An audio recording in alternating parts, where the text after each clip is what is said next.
السلام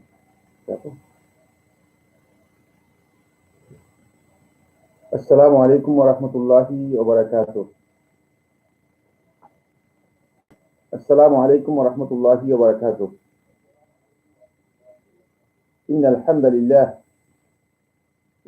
لله نحمده ونستعينه ونستغفره ونعوذ بالله من شرور أنفسنا وسيئات أعمالنا. من يهده الله فلا مضل له ومن يضلل فلا هادي له، وأشهد أن لا إله إلا الله وحده لا شريك له، وأشهد أن محمدا عبده ورسوله. أما بعد، فإن أصدق الحديث كتاب الله، وخير الهدي هدي محمد صلى الله عليه وسلم، وشر الأمور محدثاتها، وكل محدثة بدعة، وكل بدعة ضلالة، وكل ضلالة في النار. يقول الله سبحانه وتعالى: وما أرسلنا من قبلك من رسول إلا نوحي إليه أنه لا إله إلا أنا فاعبدون. সুপ্রিয় দর্শক দিনী ভাই বোনেরা, আমরা সিদ্দিক কমপ্লেক্সের পক্ষ থেকে সর্বপ্রথম আপনাদেরকে স্বাগত জানাচ্ছি আমাদের এই অনলাইন সাপ্তাহিক হালাকায়। আল্লাহ রাব্বুল আলামিন আমাদের সবাইকে, আমরা যারা এই হালাকায় অংশগ্রহণ করছি এবং যারা এই হালাকার প্রোগ্রাম নিয়মিত মুতাবাআত বা ফলো করে যাচ্ছি, আমাদের সবাইকে আল্লাহ রাব্বুল আলামিন দ্বীনের উপর ইস্তিকামত দান করুন, দ্বীনের জ্ঞান দান করুন, আমাদের সবাইকে হিদায়াত এবং হিদায়াতের উপর জীবন যাপন করার তৌফিক দান করুন। সুপ্রিয় দ্বীনী ভাই বোনেরা, আমরা দাওয়াত ও মানহাজ এর ক্ষেত্রে অত্যন্ত গুরুত্বপূর্ণ একটি সংকলন, যে সংকলনটি করেছেন আমাদের ফজিলাতুল শেখ আব্দুল্লাহ সালেহ আল বাইলান হাফিজাহুল্লাহ তাআলা, আল ইসবাহ নাম দিয়ে আরব পত্রিকা। এই বইটি আমরা আলোকে ইতিমধ্যে এর কিছু ব্যাখ্যা আপনাদের সামনে পেশ করেছি। কয়েকটি মূলনীতি আমরা আলোচনা করেছি। আজকে আমরা যে মূলনীতি নিয়ে কথা বলবো, সেই মূলনীতিটি হচ্ছে 6 নম্বর মূলনীতি অথবা ষষ্ঠ মূলনীতি।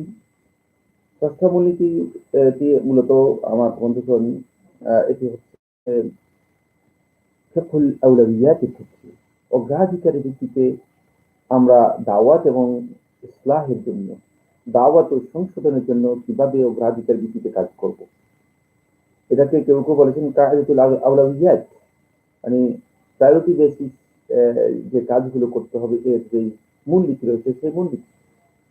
এটাকে কেউ কেউ বলেছেন যে এটি হচ্ছে ফিকহুল আউলাবিয়াত, যে আমরা যখন কাজ করব কোন কাজটাকে আমরা অগ্রাধিকার দিব, কোন কাজটাকে আমরা প্রাধান্য দিব, কোন কাজটাকে আমরা সামনে রাখবো, আর কোন কাজটা আমরা পরে করব, অথবা কোন কাজটা আমাদেরকে পরে আদায় করতে হবে।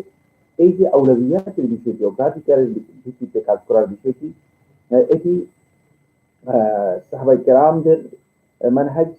সাহাবায়ে কেরামগণ রাসূলুল্লাহ সাল্লাল্লাহু আলাইহি ওয়াসাল্লামের কাছ থেকে পেয়েছেন। রাসূলুল্লাহ সাল্লাল্লাহু আলাইহি ওয়াসাল্লামের প্রত্যেকটি কাজই মূলত আউলাবিয়াতের ভিত্তিতে আল্লাহ রাব্বুল আলামিন করতে বলেছেন।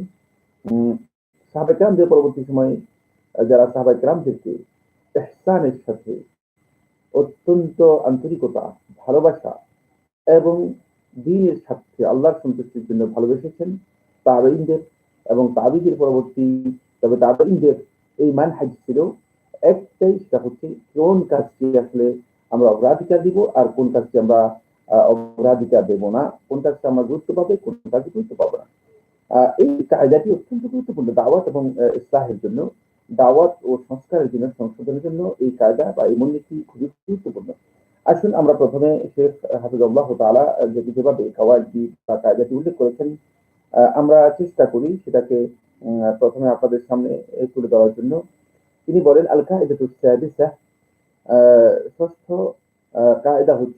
কায়দা হচ্ছে আন্নাহুম ইয়াবদাউনা দাওয়াতাহুম, আন্নাহুম আহলুস সুন্নাহ ওয়াল জামাআহ, আহলুস সুন্নাহ ওয়াল জামাআত ইয়াবদাউনা দাওয়াতাহুম, তারা তাদের দাওয়াতটাকে শুরু করে থাকেন তাদের দাওয়াতের শুরু হয়ে থাকে বিমা বাদা আল্লাহু বিহি ওয়া রাসূলুহু, যে কাজ এর মাধ্যমে আল্লাহ এবং তার রাসূল যে কাজের মাধ্যমে শুরু করেছেন সেই কাজের মাধ্যমে তারা তাদের দাওয়াতকে শুরু করে থাকেন।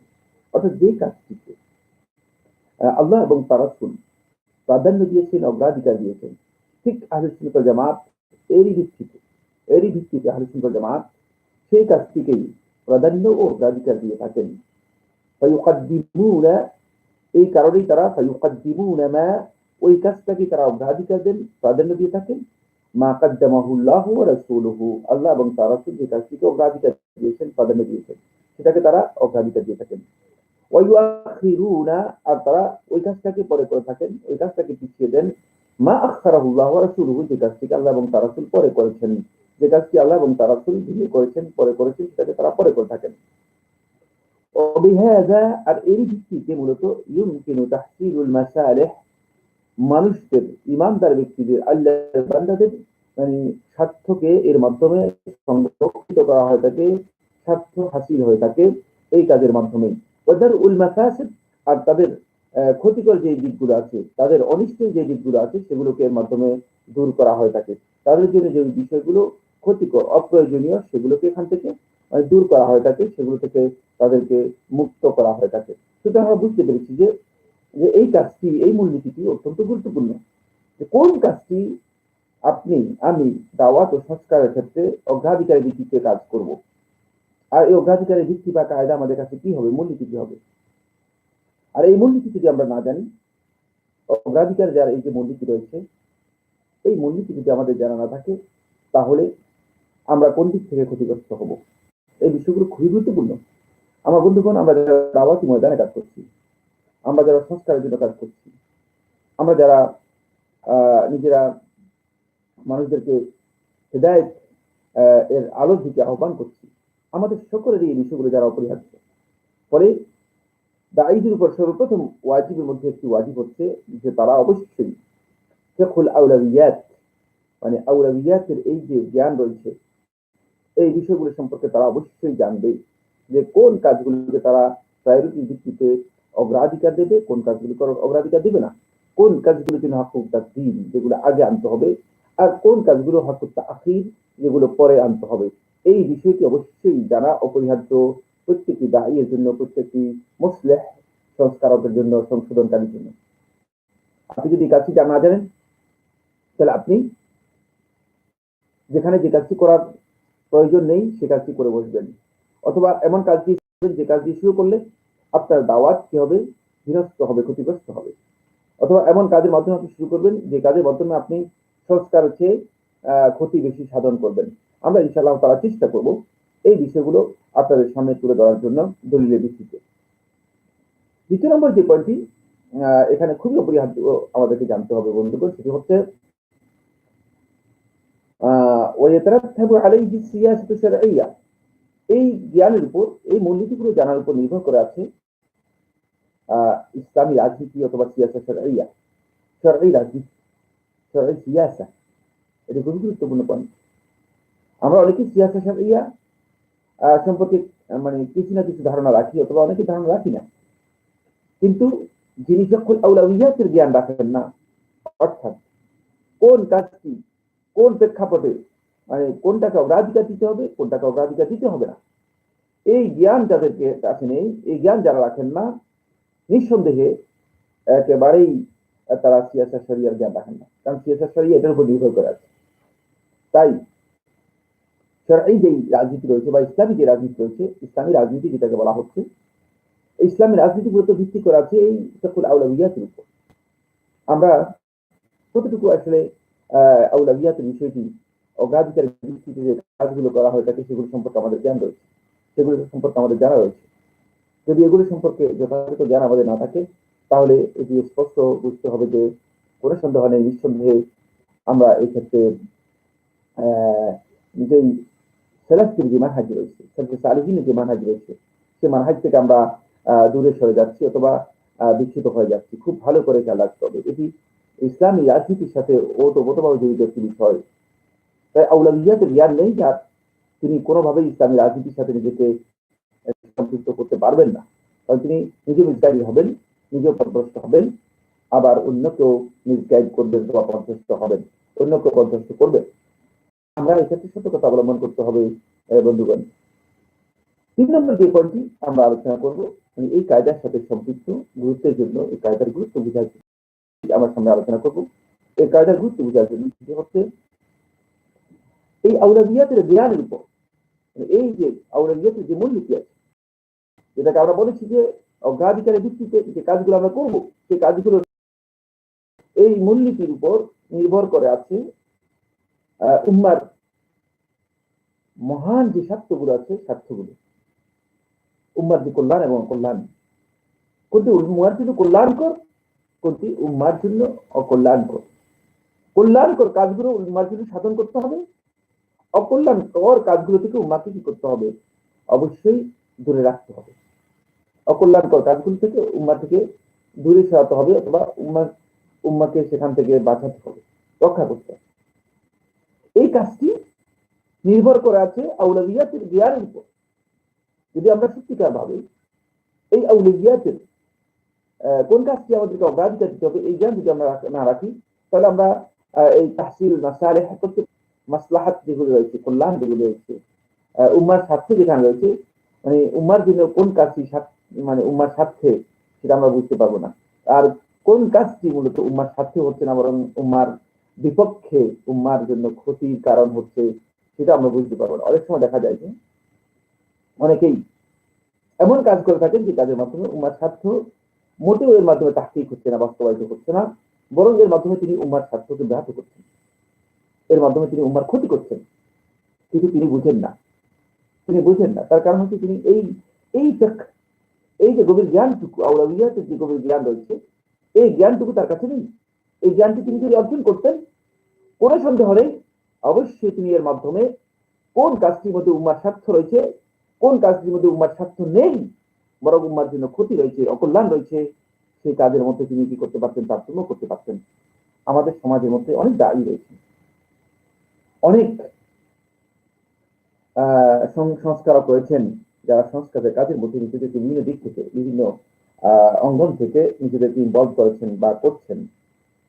আমি অত্যন্ত বিনীতভাবে গোটা এই সংস্কার জগতের মানে সহকর্মী যারা আছেন, যারা এই সংস্কারের কাজের মধ্যে নিজেদেরকে লিপ্ত রেখেছেন, তাদেরকে বলবো আউলাদিয়াতের বিষয়টি কি আপনারা কি যথাযথভাবে বিবেচনা করেছেন? যদি বিবেচনা করতে না পারেন, তাহলে বুঝতে হবে যে আপনি আসলে সংস্কার করতে গিয়ে ক্ষতি করার সম্ভাবনা আছে।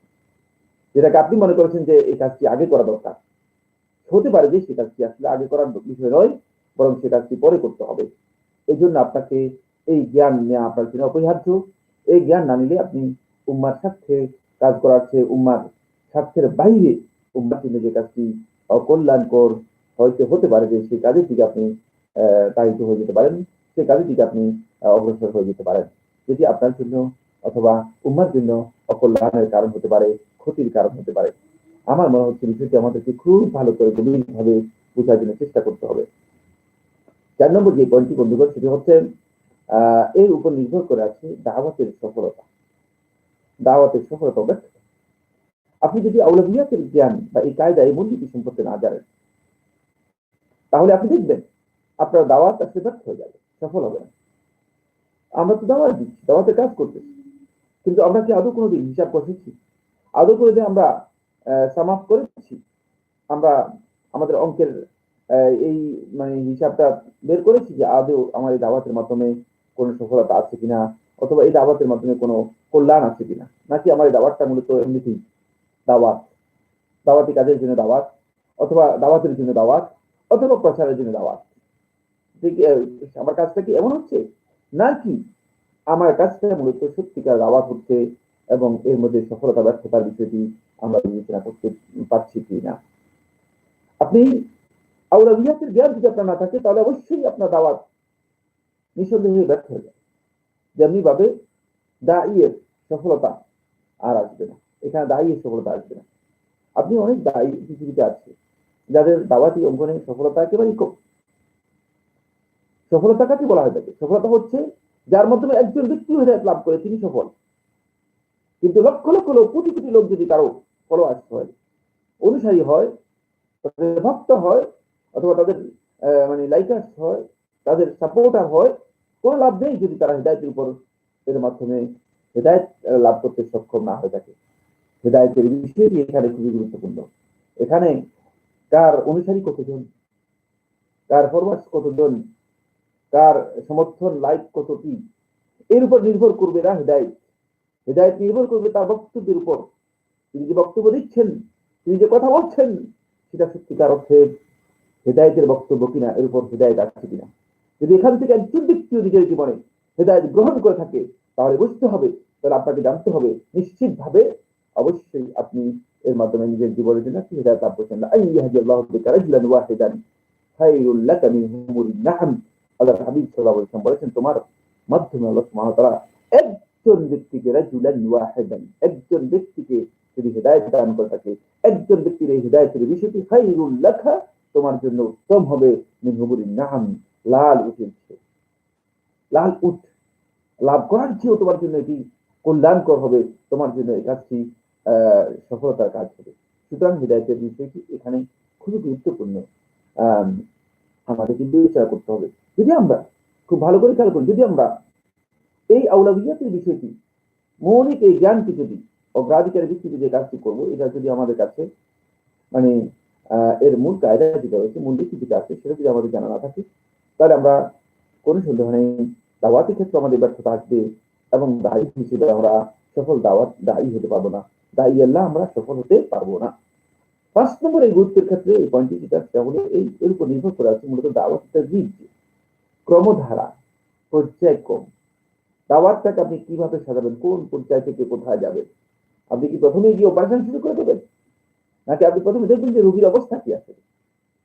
আমাদের সমাজের মধ্যে এমন কিছু বন্ধু আছেন, সুবহানাল্লাহ, তিনি মানে রোগীর অবস্থা কি সেটা জানেন না। রোগী কি দুর্বল, রোগী কি মানে কোনো মানে এখন কি রোগীর জন্য এই এই ওষুধ প্রযোজ্য হবে কি হবে না, তিনি এটা চিন্তা করেন না। তিনি মনে করেন যে ডোজ দিতে পারলেই মনে হচ্ছে যেন হৃদায়ত, ডোজ দিতে পারলেই মনে হচ্ছে যেন তিনি চিকিৎসা মানে লাভ করে গেলেন, মানে তিনি ডাক্তার ডোজ দিয়ে দিলেন না। ব্যাপার কেমন নয়, আপনাকে এখানে ক্রমধারা জানতে হবে। দাওয়াত ও সংশোধনের ক্ষেত্রে, ইসলামের ক্ষেত্রে এটি খুবই গুরুত্বপূর্ণ একটি পয়েন্ট বন্ধুগণ। আপনি যদি দাওয়াত এর কাজ করেন, তাহলে অবশ্যই আপনাকে এই ক্রমধারা, এই পর্যায়ক্রম বুঝতে হবে। তাদরিজ বলা হয় থাকে এটাকে, আপনি তাদরিজ মানে আস্তে আস্তে যাবেন, আপনি যাবেন মানে আপনাকে বুঝতে হবে আপনি কোথায় যাচ্ছেন, কিভাবে যাচ্ছেন, তাদরিজ জানতে হবে।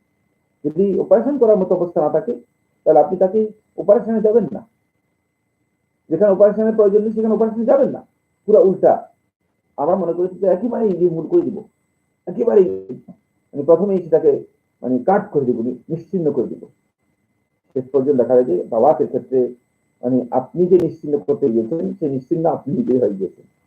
মানে আমি দাওয়াত দিতে গিয়ে আমি নিশ্চিন্ন হতে মানে হয়ে গিয়েছি, মানে কিন্তু দাওয়াতের যেখানে আমি সংশোধন করতে চেয়েছিলাম, সেখানে আমি আসলে সংশোধন করতে সক্ষম হইনি। দেখুন, দাওয়াত এবং ইসলাহের ক্ষেত্রে দেখেন, আল্লাহ সুবহানাহু ওয়া তাআলা আল্লাহর এক বান্দা, তাকে কেউ লোকমান হাকিম বলে থাকেন, তিনি বনী ইসরাইলের একজন পাগ্য ব্যক্তি ছিলেন। আলেমদের মধ্যে অধিকাংশ আহলে তাফসীর বলেছেন যে তিনি নবী ছিলেন না, কিন্তু তার বক্তব্যগুলো আল্লাহ রাব্বুল আলামিনের কাছে এত বেশি গুরুত্ব পেয়েছে যে আল্লাহ সুবহানাহু ওয়া তাআলা কিয়ামত পর্যন্ত আগত অনাগত উম্মত যারা আছে, তাদের জন্য আল্লাহ রাব্বুল আলামিন এগুলো হিদায়াতের মূল কাওয়াইদ হিসেবে, হিদায়াতের মূল নীতি হিসেবে আল্লাহ সুবহানাহু ওয়া তাআলা তার বক্তব্যগুলোকে কিয়ামত পর্যন্ত মানুষের জন্য রেখে দিয়েছেন। ফলে কোরআনে কারীমের মধ্যে সেগুলো কোট করেছেন। একটি সূরাই রয়েছে, কোরআনে কারীমের মধ্যে একটি সূরা রয়েছে, যে সূরার নাম আল্লাহ সুবহানাহু ওয়া তাআলা করেছেন সূরাতুল লুকমান। সূরাতুল লুকমান, এই লুকমান কে? সেই লুকমান কত এই পৃথিবীতে আদম আলাইহিস সালাম থেকে শুরু করে আমার বন্ধুগণ আজকে দিন পর্যন্ত এবং কেমন পর্যন্ত কত শত লোকমান যাবে, কত শত লোকমান যাবে, লোকমান আর লোকমান লোকমান। কিন্তু এই লোকমান তার কথাগুলো এত মর্যাদাপূর্ণ, এত গুরুত্বপূর্ণ হয়েছে যে আল্লাহ রাব্বুল আলামিন লোকমান তার ছেলেকে যে কথাগুলো বলেছে, সেগুলো তো আল্লাহ রাব্বুল আলামিন কোরআনের মধ্যে উল্লেখ করেছে। তাহলে বুঝুন তার কথার মূল্য এত বেশি হলো কেন? কারণ হচ্ছে সেই কথাগুলোর মধ্যে রয়েছে আল্লাহ রাব্বুল আলামিন দাওয়াতের জন্য যেই মানহাজটি দিয়েছেন, দাওয়াতের জন্য যে কর্মনীতি দিয়েছেন, যে মেথোডোলজি দিয়েছেন, যে মেথড দিয়ে যে পদ্ধতি ফলো করে আমি আপনি সত্যিকার দাওয়াতের কাজটাকে এগিয়ে নিতে পারবো, সেই দাওয়াতি পদ্ধতি, সেই মেথড লোকমান তার ছেলেকে যখন দাওয়াত দিয়েছে, লোকমান তার ছেলেকে যখন এই জ্ঞান দিয়েছে, লোকমান তার ছেলেকে যখন নসিহত করেছে, তখন সেই মেথডটা সে কি করেছে, ফলো করেছে। এটা আল্লাহ সুবহানাহু ওয়া তাআলা কোরআনে কারীমে সূরা লোকমানের 13 থেকে 17 নম্বর আয়াতের মধ্যে আল্লাহ রাব্বুল আলামিন বলে দিয়েছেন। বন্ধুগণ, আমরা 13 থেকে 17 নম্বর আয়াত সবগুলো পড়ে আপনাদেরকে শোনাতে পারবো না, এগুলো আপনারা নিজেরাই দেখে নেবেন। কোরআনে কারীমে সূরা লোকমানের 13 থেকে 17 নম্বর আয়াতের মধ্যে আল্লাহ সুবহানাহু ওয়া তাআলা বিষয়টি স্পষ্ট করেছেন যে লোকমান এই হাকিম পণ্ডিত প্রাজ্ঞ ব্যক্তি, তিনি তার এই ছেলেকে কিভাবে এই দাওয়াতি ময়দানে কাজ করবে, মানে এই জন্য তাকে প্রথম তার যে কাজ রয়েছে, সে কাজ কোন কাজটা সবচেয়ে বেশি অগ্রাধিকার দেবে, সেখানে আল্লাহ রাব্বুল আলামিন স্পষ্ট করে দিয়েছেন তাওহীদকে অগ্রাধিকার দিতে হবে। তাওহীদের গুরুত্ব যাতে করে আমরা বুঝতে পারি, ঈমানের গুরুত্ব বুঝতে পারি। দাওয়াতের ক্ষেত্রে যে এই কাজটি অগ্রাধিকার পাবে, সেই কাজটি যদি আমরা বুঝতে না পারি, তাহলে আমাদের দাওয়াত সফল হবে না, আমাদের দাওয়াত সার্থক হবে না, বরং সেই দাওয়াতটুকু আল্লাহ তাআলার কাছে গ্রহণযোগ্য হবে না অনেক ক্ষেত্রে। আপনি দেখেন না, আপনি যদি লোকমান এর হাকিমের বক্তব্যগুলো আপনি দেখেন, আপনার কাছে মনে হবে যে এগুলো সহজ সরল কথাই, এর মধ্যে তেমন ব্যতিক্রম, তেমন ডিস্টিংগুইশড বিশেষত্ব কি আছে? বিশেষত্ব নেই, কিন্তু এখানে একটা মেথড রয়েছে, একটা পদ্ধতি রয়েছে। যে পদ্ধতিকে আল্লাহ সুবহানাহু ওয়া তাআলা এখানে এস্টাবলিশ করেছেন, সেটা হচ্ছে তার দাওয়াতের প্রথম হচ্ছে খালেকের সাথে, হকুল খালেক, খালেকের যে হক রয়েছে, তাওহীদের বিষয়টি সর্বপ্রথম বান্দার কাছে আমাদেরকে এস্টাবলিশ করতে হবে। তারপরে দাওয়াতের সবচেয়ে গুরুত্বপূর্ণ হকুল ইবাদের প্রথম হক যেটি আল্লাহ তাআলা অগ্রাধিকার দিয়েছেন, সেটি হচ্ছে পিতামাতার হকের ব্যাপারে। এই জন্য এই হকুল ইবাদের এই কাজটিকে তিনি সবচেয়ে বেশি গুরুত্ব দিয়েছেন, যাতে করে মানে এটা বোঝা যায় যে এর উপর আল্লাহর হকের পরেই আসলে একটি হক মানুষের কাছে জানতে হবে, যেটি গুরুত্বপূর্ণ, সেটি হচ্ছে পিতামাতার হকের বিষয়টি আল্লাহ রাব্বুল আলামিন এখানে কি করেছেন, ইনক্লুড করে দিয়েছেন। এটি তার বক্তব্যের মধ্যে হতে পারে যে তার বক্তব্যের মধ্যেই ছিল। আল্লাহ রাব্বুল আলামিন তার এই বক্তব্যকে আল্লাহ সুবহানাহু ওয়া তাআলা নিজের বক্তব্যে কি করেছেন, পরিণত করে দিয়েছেন। আল্লাহ রাব্বুল আলামিন এই জন্য এটা আল্লাহ তাআলার ওসিয়ত হিসেবে কি করেছেন, উম্মতের জন্য, আল্লাহর বান্দাদের জন্য করে দিয়েছেন। তারপর আল্লাহ সুবহানাহু ওয়া তাআলা আবার মানে এই বক্তব্য শেষ করার পরপরই আল্লাহ রাব্বুল আলামিন লোকমান তার ছেলেকে যে উপদেশগুলো দিয়েছেন, সেই উপদেশগুলোকে আবার কি করেছেন, এর সাথে যোগ করে দিয়েছেন। সেখানে এর ধারাবাহিকতার বিষয়টি আল্লাহ রাব্বুল আলামিন এমন ভাবে সেট করেছেন যে যাতে করে একজন ব্যক্তি বুঝতে পারে যে দাওয়াতের জন্য আমরা কোন মেথড অনুসরণ করব। এর পরবর্তী যে মানে স্টেজটি, সেটা হচ্ছে অপরাধ অবাধ্যতা থেকে কিভাবে আমাদেরকে দূরে সরতে হবে। আমরা অপরাধ বোধ এবং অবাধ্যতার এই গণ্ডিকে আমরা কিভাবে মূল্যায়ন করব, তারপরে ইবাদতের ক্ষেত্রে আমাদের স্ট্যান্ডটা কি হবে। তারপরে যে পয়েন্টটি নিয়ে আসা হচ্ছে, সেটি হচ্ছে আখলাকের ক্ষেত্রে আমরা এখানে মানে কোন পর্যায়ে আমরা এই মেথোডোলজি অনুসরণ করব। সুবহানাল্লাহ, এই যে পদ্ধতি, এই পদ্ধতিগুলো যাতে করে আমরা বুঝতে পারি, এই জন্য আল্লাহ সুবহানাহু ওয়া তাআলা লোকমানের এই বক্তব্যগুলোকে আল্লাহ রাব্বুল আলামিন একেবারেই আল্লাহর কিতাবের মধ্যে ওহীর মাধ্যমে এগুলো আমাদের কাছে জানিয়ে দিয়েছেন, যেগুলো আমরা হয়তো কোনোদিন জানতে পারতাম না। হয়তো কোনোদিন আমরা এই লোকমানের পরিচয় আমরা জানতে পারতাম না। কে সেই লোকমান? কত শত লোকমান এই পৃথিবীতে অতিক্রম করে গিয়েছে, কিন্তু লোকমানের পরিচয় আমরা যেভাবে জানতে পেরেছি, ঠিক লোকমানের এই বক্তব্যগুলো আমাদের কাছে এসেছে শুধুমাত্র এই কারণেই, দাওয়াতের ক্ষেত্রে এমন একটি মানহাজ তিনি অনুসরণ করেছিলেন, যে মানহাজটি ছিল তার দাওয়াতের সংশোধনের ক্ষেত্রে আল্লাহ রাব্বুল আলামিনের কাছে পছন্দনীয় মানহাজ, সেটি উম্মতের জন্য অথবা বান্দাদের জন্য আল্লাহ এবং তার রাসূল সাল্লাল্লাহু আলাইহি ওয়াসাল্লাম একমাত্র মানহাজ হিসেবে কি করেছেন, গ্রহণ করেছেন। ফলে আমরা দেখতে পাই আল্লাহ সুবহানাহু ওয়া তাআলা তার রাসূল সাল্লাল্লাহু আলাইহি ওয়াসাল্লামকেও এই মানহাজের অনুসরণ করতে বলেছেন। রাসূলুল্লাহ সাল্লাল্লাহু আলাইহি ওয়াসাল্লাম এই মানহাজের অনুসরণ করেছেন। কোরআনে কারীমের আয়াতগুলো থেকে আল্লাহর পক্ষ থেকে যে নির্দেশনা রয়েছে সেই নির্দেশনা থেকে আমরা এটাই বুঝতে পারি। রাসূলুল্লাহ সাল্লাল্লাহু আলাইহি ওয়াসাল্লাম যখন দাওয়াত দিয়েছেন, তখন দাওয়াতের ক্ষেত্রে রাসূল সাল্লাল্লাহু আলাইহি ওয়াসাল্লাম এই মানহাজের অনুসরণ করেছেন। অগ্রাধিকার দিয়েছেন তাওহীদের বিষয়গুলো, ঈমানের বিষয়গুলোকে, দ্বীনের মৌলিক যে জ্ঞানগুলো আছে সেগুলোকে অগ্রাধিকার দিয়েছেন। নফল সুন্নত নিয়ে আল্লাহ রাসূল সাল্লাল্লাহু আলাইহি ওয়াসাল্লাম মক্কার জীবনে আমরা যদি দেখি, রাসূলুল্লাহ সাল্লাল্লাহু আলাইহি ওয়াসাল্লাম নফল সুন্নাত নিয়ে মক্কার জীবনে কি আলোচনা করেছেন? আপনি কি খুব ভালো করে খেয়াল করেছেন? আল্লাহ রাসূল সাল্লাল্লাহু আলাইহি ওয়াসাল্লাম মক্কার জীবনকে এই ধরনের বক্তব্য পাবেন না।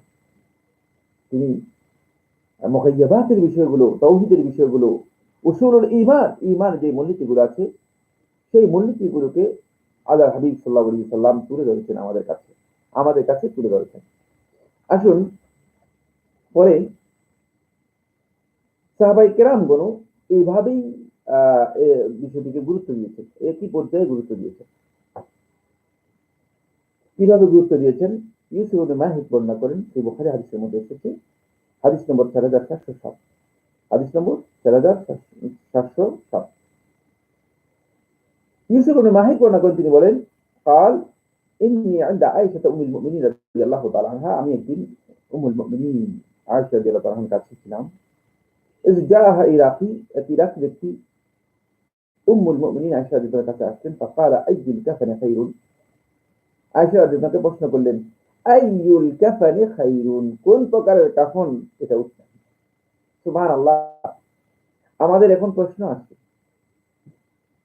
এমন প্রশ্ন মাঝে মধ্যে প্রশ্নের কারণে আমরা হাসি আর আফসোস করি যে মুসলিম উম্মাহ এই প্রশ্ন করতে পারে।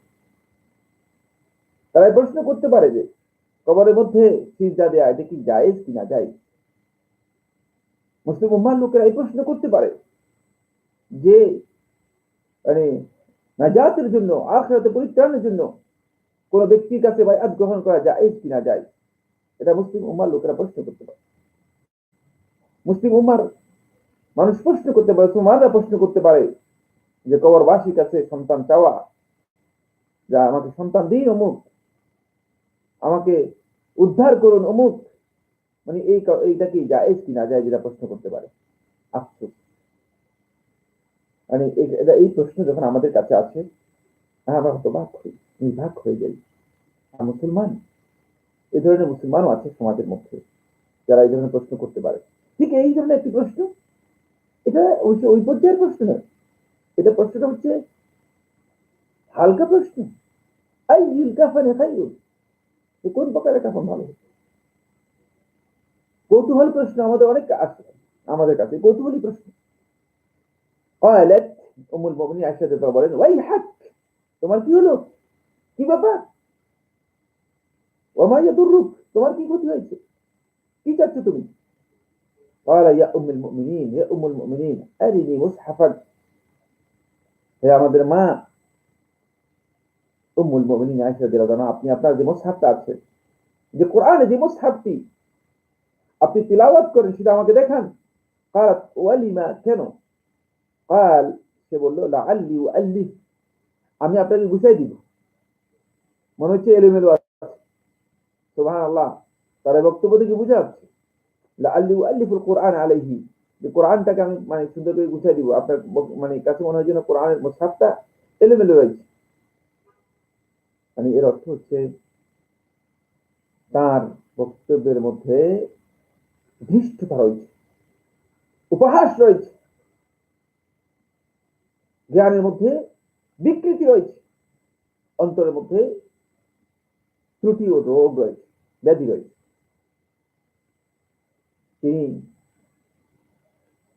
فإنه يقرأ غير مؤلف, যে غير مؤلف, যে আপনি যে কোরআন থেকে তেলাওয়াত করতেছেন বা পড়তেছেন মনে হচ্ছে যেন কোরআনটা মানে কোরআনের ধারাবাহিকতা ঠিক নেই, তালিফ ঠিক নেই, এই যে ধারাবাহিকতা সেই ধারাবাহিকতা ঠিক নেই।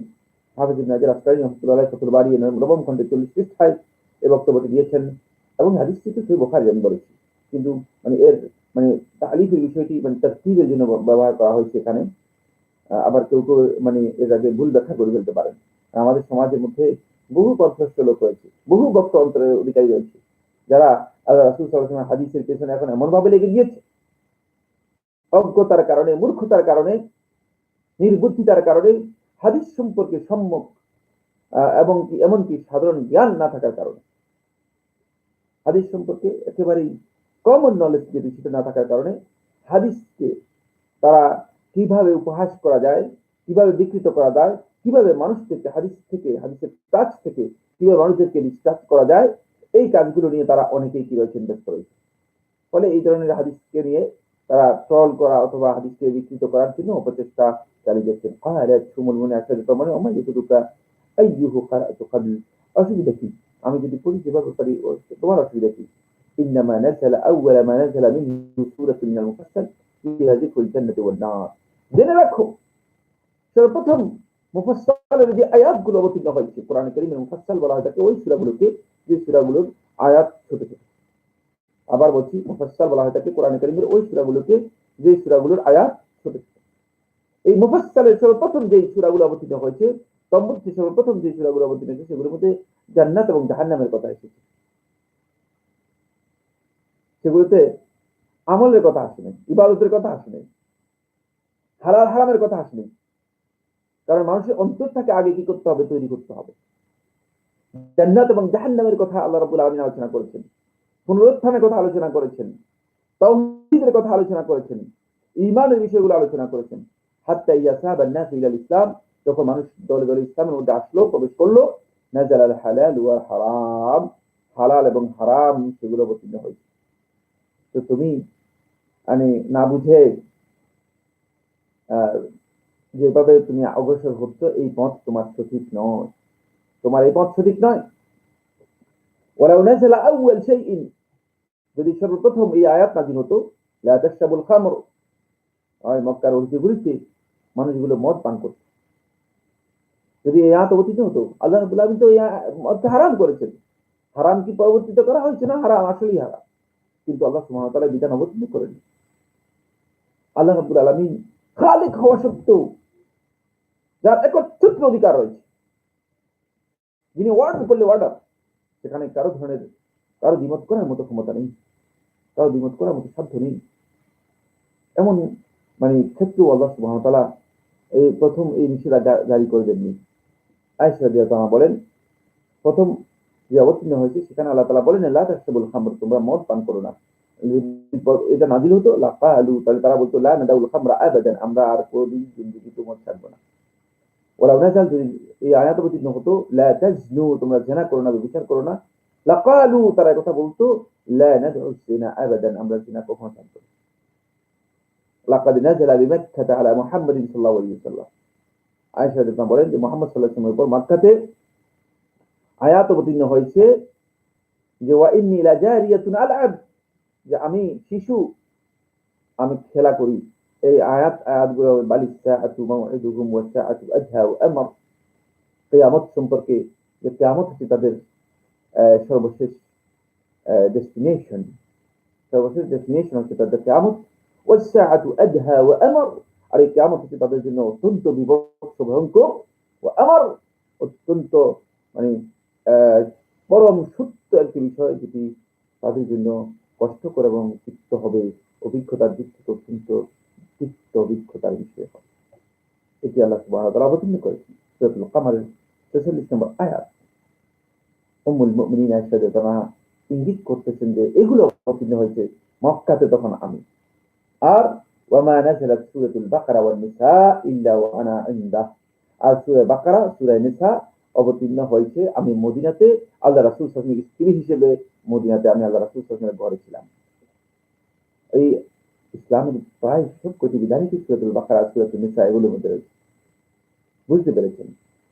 উম্মুল মুমিনিন আয়েশা রাদিয়াল্লাহু আনহা এখানে ওইদিকে ইঙ্গিত করেছেন যে ইসলামের বিধানগুলোকে আল্লাহ সুবহানাহু ওয়া তাআলা এমন ভাবে তারতিব দিয়েছেন, ধারাবাহিকভাবে অবতীর্ণ করেছেন, যাতে করে মানুষদের মধ্যে এই মৌলিক ধারণা মানুষের মধ্যে অর্জিত হয় যে মানুষ কোন কাজটি সবচেয়ে বেশি গুরুত্বপূর্ণ, কোন কাজটিকে মানুষ প্রাধান্য দিতে হবে, আর কোন কাজটি এত বেশি গুরুত্বপূর্ণ নয়, কোন কাজটিকে কি করতে হবে পরে করলেও চলবে, এই বিষয়টি মানুষ উপলব্ধি করতে পারে, বুঝতে পারে। আল্লাহ সুবহানাহু ওয়া তাআলা সেভাবেই কি করেছেন, এই কিতাবকে অবতীর্ণ করেছেন, আল্লাহর বিধানকে অবতীর্ণ করেছেন। এখানে আমাদেরকে এই মানহাজটা বুঝতে হবে। যদি আমরা দাওয়াত এবং ইসলাহের ক্ষেত্রে, যদি আমরা দাওয়াত এবং সংশোধনের ক্ষেত্রে আমরা যদি এই মানহাজটি যথাযথভাবে উপলব্ধি করতে না পারি, তাহলে কিন্তু আমরা বিচ্যুত হয়ে যাব, পথভ্রষ্ট হয়ে যাব এবং ক্ষতিগ্রস্ত হয়ে যাব। এই বক্তব্যটি মূলত আমরা দেখতে পাই সাহাবায়ে কেরামদের কাছ থেকে আমরা পেয়েছি, এবং সালাফদের কাছ থেকেও আমরা একই বক্তব্য পেয়েছি। সালাফদের কাছ থেকেও আমরা একই বক্তব্য পেয়েছি। ফলে দাওয়াতের ক্ষেত্রে আমাদেরকে খুবই সতর্কতা অবলম্বন করতে হবে। এমন ভাবে দাওয়াতকে আমাদের শুরু করা যাবে না, বা ইসলাহের ক্ষেত্রে, সংশোধনের ক্ষেত্রে এমন ভাবে আমাদেরকে ইসলাহ করা যাবে না যে ইসলাহ করতে গিয়ে আপনি মানে মুসলিম হিসেবে সমাজের মধ্যে কাজ করতে পারবেন না, যে ইসলাহ করতে গিয়ে আপনি নিজেই ব্যর্থ হয়ে যাবেন, লোকদেরকে ইসলাহ করতে পারবেন না। কারণ আপনাকে এখানে জানতে হবে যে বিষয়টি, সেটা হচ্ছে এই যে আপনি এর মাধ্যমে চাচ্ছেন যে লোকদেরকে সংস্কার করার জন্য, লোকদের মধ্যে কোনো ধরনের বিপর্যয় তৈরি না করার জন্য। এই জন্য আমাদের সমাজের মধ্যে কিছু ভাই আছেন, কিছু বন্ধু আছেন, আমাদের কিছু সহকর্মী দায়ী দুআত রয়েছেন, যারা মনে করে থাকেন যে আমি আমার দাওয়াত দিয়ে দিচ্ছি, কে গ্রহণ করলো কি করলো, ওয়াকাদ আকামতু আলাইহিল হুজ্জা, তার উপর আমি হুজ্জত মানে তার উপর আমি দলিল স্টাবলিশ করে দিয়েছি, প্রমাণ সাব্যস্ত করে দিয়েছি, সুতরাং সে গ্রহণ করুক না করুক, এটি দাওয়াতি মানহাজ নয়। আমরা আগেও বলেছি, আজকেও আবার এই বিষয়টি রিপিট করতেছি, সেটা হচ্ছে এটি দাওয়াতি মানহাজ নয়। দাওয়াতি মানহাজ হচ্ছে আপনি একজন লোককে দাওয়াত দিবেন, হেদায়েতের লোককে দাওয়াত দিবেন, যাতে করে তাকে আপনি দ্বীনের ব্যাপারে বুঝ দিতে পারেন। এই দাওয়াত আপনার হতে হবে অবশ্যই এমন ভাবে যাতে করে আপনি এই দাওয়াতটাকে লোকদের কাছে বুঝাতে পারেন।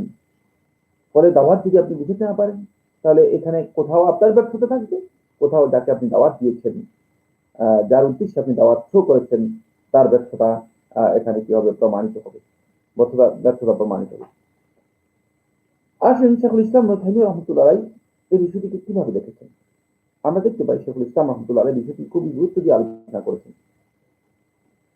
ফলে শেখুল ইসলাম তাইমিয়া রাহমাতুল্লাহ আলাইহি মানহাজুর রাসূল ফি দাওয়াহ, রাসূলদের মানহাজ, রাসূলগণ দাওয়াতের ক্ষেত্রে যে মানহাজের অনুসরণ করেছেন, সেদিকটাকে শেখুল ইসলাম তাইমিয়া রাহমাতুল্লাহ আলাইহি যেভাবে আমাদের কাছে তুলে ধরেছেন, সেটি ছিল এই যে রাসূলগণ প্রথম যে দাওয়াতের বিষয় নিয়ে এসেছেন, সেটা হচ্ছে তাওহীদের বিষয়টি উল্লেখ করেছেন। তারপরে দ্বিতীয়, রাসূলগণ যে দাওয়াতের মূলনীতি নিয়ে এসেছেন, সেটা হচ্ছে তাওহীদের বিপরীত হচ্ছে শিরক। শিরক থেকে মানুষদেরকে রক্ষা করার জন্য, শিরক থেকে মানুষদেরকে বাঁচানোর জন্য যেই কর্মনীতি রয়েছে, যেই অ্যাকশন রয়েছে, যে প্ল্যান রয়েছে, সেই প্ল্যান রাসূলগণ নিয়ে এসেছেন। ফলে তাদের দাওয়াতটা কি হয়েছে, প্রথমেই মানুষের অন্তরে এস্টাবলিশ হয়েছে। আর যখন মানুষের অন্তরের মধ্যে সে দাওয়াত এস্টাবলিশ হয়েছে, তখন অন্তর থেকে তাদের আমলগুলোকে কি করা হয়েছে, বের করে আনা হয়েছে। তখন তাদেরকে যখন ওই ইবাদতের কথা বলা হয়েছে, আল্লাহর আনুগত্যের কথা বলা হয়েছে, হালাল হারামের কথা বলা হয়েছে, আল্লাহ রাব্বুল আলামিনকে ভয় করার কথা বলা হয়েছে, আল্লাহ রাব্বুল আলামিনের জন্য জিকির করার কথা বলা হয়েছে, আল্লাহ রাব্বুল আলামিনের সামনে নিজেদেরকে আত্মসমর্পণ করার জন্য বলা হয়েছে, আল্লাহ রাব্বুল আলামিনের বিধানের কাছে প্রত্যাবর্তন করার কথা বলা হয়েছে, সবটাই তারা এলাও করতে পারে, সবটাই তারা গ্রহণ করতে পারে। কিন্তু অন্তরের মধ্যে সেটা যদি প্রবেশ না করে থাকে, তাহলে আমরা এই দাওয়াতি মানহাজকে করতে পারবো না, যথাযথভাবে এস্টাবলিশ করতে পারবো না। সেই কথাটি আমরা দেখতে পাচ্ছি যে সমস্ত নবী এবং রাসূলগণ এইভাবেই বলেছেন। সূরা আম্বিয়ার 25 নম্বর আয়াতের মধ্যে, যেটা আমরা গত আলোচনায় আপনাদের সামনে শেয়ার করেছিলাম, ওয়ামা আরসালনা মিন ক্বাবলিকা মির রাসূলিন, যে আপনার আগে আমরা যত রাসূলকে প্রেরণ করেছি, আল্লাহ রাব্বুল আলামিন বলতেছেন, আমরা যত রাসূলকে আপনার আগে প্রেরণ করেছি, ইল্লা নূহা ইলাইহি, তাদের কাছে আমরা এই ওহীটাই দিয়েছিলাম, সেটা হচ্ছে আন্নাহু লা ইলাহা ইল্লা আনা, আমি ছাড়া আর কোনো ইলাহ নেই, আমি ছাড়া আর কোনো ইলাহ নেই, এই ওহীটাই দিয়েছিলাম। ফা'বুদুন, সুতরাং কেবলমাত্র শুধুমাত্র আমারই ইবাদত। এখান থেকে বোঝা যাচ্ছে যে মূলত নবী এবং রাসূলরা তাদের দাওয়াতকে শুরু করেছেন মূলত তাওহীদের মাধ্যমে, এবং তাওহীদকে এস্টাবলিশ করার জন্যই তাদের দাওয়াত ছিল। তাদের এই আওলাবিয়াতের বিষয়টা আমাদেরকে বুঝতে হবে। ফলে দাওয়াতের ক্ষেত্রে আমার বন্ধুগণ, যদি দাওয়াতটাকে কেউ তিনি এইভাবে বুঝতে না পারেন, দাওয়াতের এই মৌলিক জ্ঞানটি যদি তার কাছে স্পষ্ট না হয়, তিনি বুঝতে না পারেন, তাহলে কিন্তু তিনি দাওয়াতের আউলাবিয়াতের বিষয়টি, কোন কাজটি অগ্রাধিকারের ভিত্তিতে করবেন, প্রায়োরিটি বেসিস করবেন, আবার কোন কাজটিকে অগ্রাধিকার দেবেন না, এই বিষয়টি তার কাছে স্পষ্ট হবে না। আসুন আমি প্রথমেই আপনাদেরকে এই বিষয়টি আলোচনা করেছিলাম, একটু আপনাদেরকে বিষয়টি আরেকটু সচেতন করতে চাই একটা পয়েন্টে। সেটা হলো আল্লাহ সুবহানাহু ওয়া তাআলা তার এই খালকের মধ্যে, সৃষ্টি জগতের মধ্যেও বিষয়টিকে এভাবেই আল্লাহ রাব্বুল আলামিন এস্টাবলিশ করেছেন। প্রথমে আল্লাহ সুবহানাহু ওয়া তাআলা তার সৃষ্টির মধ্যেই এই বিষয়গুলোকে কি করেছেন, এস্টাবলিশ করেছেন, যাতে করে আল্লাহ তাআলা সুনানুল কাউনিয়া ওয়াস সুনানুল ফি'লিয়া, আল্লাহ রাব্বুল আলামিনের এই সৃষ্টি জগতের জাগতিক যে সুন্নাহ আছে, যে রীতিনীতি আছে, যে সিস্টেম মেথড রয়েছে, আর সুনান আল ফি'লিয়া মানে কর্মগত যে সমস্ত আল্লাহ রাব্বুল আলামিনের সুনান রয়েছে কাজের দিক থেকে, এই সবটাই যাতে করে আল্লাহ রাব্বুল আলামিন পর্যায়ক্রমিকভাবে ধারাবাহিকভাবে এগুলোকে সাজান। এই জন্য আল্লাহ সুবহানাহু ওয়া তাআলা সব জিনিসকেই আল্লাহ রাব্বুল আলামিন সেভাবে সাজিয়েছেন।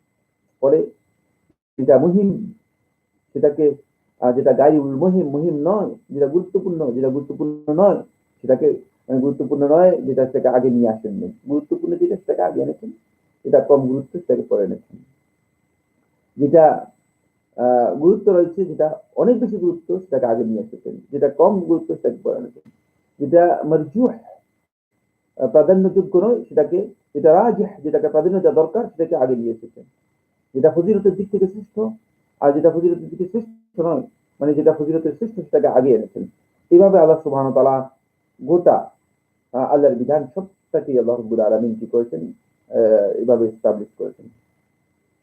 সূরা আর রহমানের 7 থেকে 9 নম্বর আয়াতের মধ্যে আমরা এই বিষয়টি দেখতে পাবো। সূরা আর রহমানের 7 থেকে 9 নম্বর আয়াতের মধ্যে দেখেন, ওয়াস সামাআ রাফাআহা, এই যে আসমানকে আল্লাহ তাআলা কি করেছেন, রাফাআহা, উচ্চ করেছেন। ওয়া ওয়াদা আল মিজান, এরপর এতে আল্লাহ সুবহানাহু ওয়া তাআলা মিজান, একটা ভারসাম্য দিয়েছেন, যাতে করে টলমল না হয়, পড়ে না যায়। ওয়াদা আল মিজান, মিজান কি করেছেন, এস্টাবলিশ করেছেন। মিজান এখানে ভারসাম্য, মিজানের অনেক তাফসীর রয়েছে। আল্লা তাতগাউ ফিল মিজান, আর তোমাদের জন্য একটা মিজান, তোমাদের জন্য একটা মানদণ্ড দেওয়া রয়েছে, তোমাদের জন্য একটা পরিমাপ দণ্ড দেওয়া আছে, একটা ভারসাম্যের একটা দণ্ড দেওয়া আছে। আল্লা তাতগাউ ফিল মিজান, তোমরা ওই ভারসাম্যের যেই তোমাদেরকে যে মানদণ্ড দেওয়া আছে, সেই মানদণ্ড তোমরা কোনোভাবেই সীমা লঙ্ঘন করবে না। আল্লা তাতগাউ ফিল মিজান, সুতরাং এই ভারসাম্যের ক্ষেত্রে তোমরা সীমা লঙ্ঘন করবে না। দেখুন না, এটি খুবই গুরুত্বপূর্ণ পয়েন্ট। আজকে দাওয়াতের ক্ষেত্রে আমরা অনেকেই ভারসাম্য হারিয়ে যাচ্ছি, অনেকে আমাদের বক্তব্যের ক্ষেত্রে, কথার ক্ষেত্রে, উপস্থাপনের ক্ষেত্রে আমরা ভারসাম্য হারিয়ে যাচ্ছি। এর কারণ কি?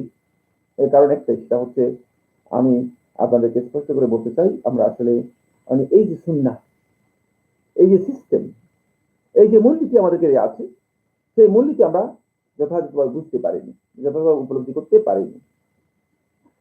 ফলে ইসলামী শরীয়তের যে মূল্যবোধগুলো রয়েছে, যে বিধিবিধানগুলো রয়েছে, যে কাজগুলো রয়েছে, আল্লাহর পক্ষ থেকে যে দায়িত্ব মানুষের উপর যে সমস্ত বিধানের কর্তব্য রয়েছে, এই সবগুলোর মধ্যে মানে সবগুলো সমান নয়।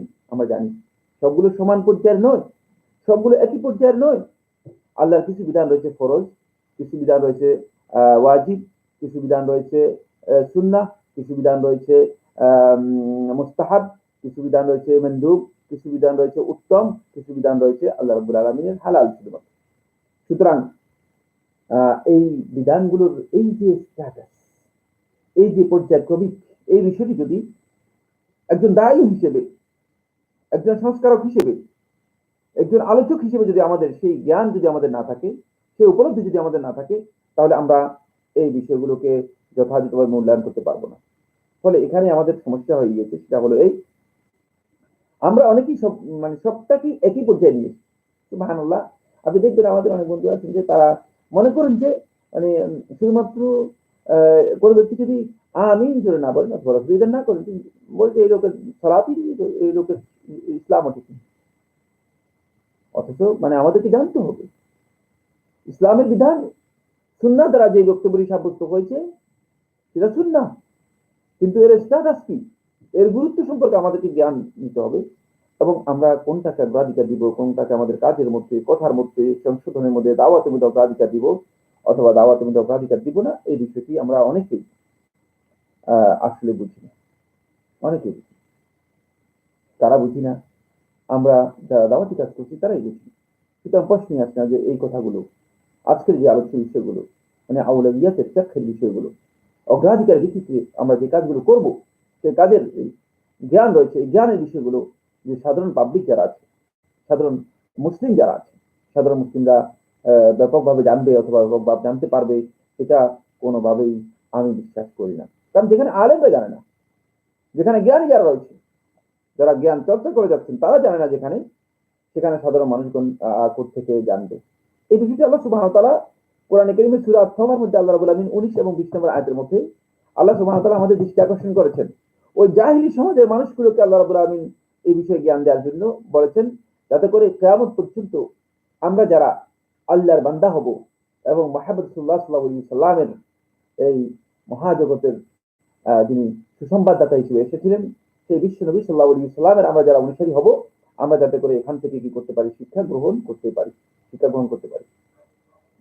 বলে আল্লাহ রাব্বুল আলামিন সূরা আত-তাওবার 19 এবং 20 নম্বর আয়াতের মধ্যে ইরশাদ করেন, আজআলতুম সিকায়াতাল হাজ্জ ওয়া ইমারাতাল মাসজিদিল হারামি কামান আমানা বিল্লাহি ওয়াল ইয়াউমিল আখির ওয়া জাহাদা ফি সাবিলিল্লাহ। আল্লাহ তাআলা আমাদেরকে প্রশ্ন করেন, ওই জাহিলি সমাজের মানুষদেরকে প্রশ্ন করেছেন। এর অর্থ হচ্ছে কিয়ামত পর্যন্ত আমাদের সবাইকে একই প্রশ্ন, এই প্রশ্নের উত্তর আমাদের জীবন থেকে বের করতে হবে, এই প্রশ্নের উত্তর আমাদের কর্মধারা থেকে বের করতে হবে। কারণ এখানে একটি কর্ম পদ্ধতি থেকে আল্লাহ সুবহানাহু ওয়া তাআলা ইঙ্গিত দিয়েছেন। কোরআন কারীমের আয়াতগুলোকে শুধুমাত্র সরল অর্থ করে আমরা এগিয়ে যাই, এগুলো থেকে আল্লাহ সুবহানাহু ওয়া তাআলা আমাদেরকে কি চাচ্ছেন, কি বোঝাচ্ছেন, সেই বিষয়গুলো আমরা অনেকেই বিবেচনা করি না। এটা শুদ্ধ নয়। কোরআন বুঝতে হবে কোরআনকে, কোরআনের দাবি অনুযায়ী। আল্লাহ রাব্বুল আলামিন বলতেছেন, আজআলতুম, তোমরা কি পরিণত করেছো সিকায়াতাল হাজ্জ, হাজীদেরকে পানি পান করানো, ওয়া ইমারাতাল মাসজিদিল হারাম, এবং মসজিদে হারামকে পরিচ্ছন্ন পরিষ্কার রাখা, মসজিদে হারামকে ঠিকঠাক রাখা, এই কাজটাকে, যে এই দুটি কাজ তোমরা মনে করেছো এই দুটি কাজই তোমাদের আল্লাহর নৈকট্য লাভ করার জন্য, এই দুটি কাজই তোমাদেরকে আল্লাহ তাআলার কাছে পৌঁছার জন্য, আখিরাতে নাজাতের জন্য, এগুলাই তোমাদের জন্য যথেষ্ট হয়ে যাবে। তোমরা কি এই দুটো কাজকে মনে করেছো কামান ওই ব্যক্তির মতো, ওই ব্যক্তির কাজের মতো, যে আমানা বিল্লাহি ওয়াল ইয়াউমিল আখির, যে আল্লাহর প্রতি ঈমান এনেছে এবং আখিরাতের প্রতি ঈমান এনেছে, ওয়া জাহাদা ফি সাবিলিল্লাহ, এবং আল্লাহর রাস্তায় জিহাদ করেছে।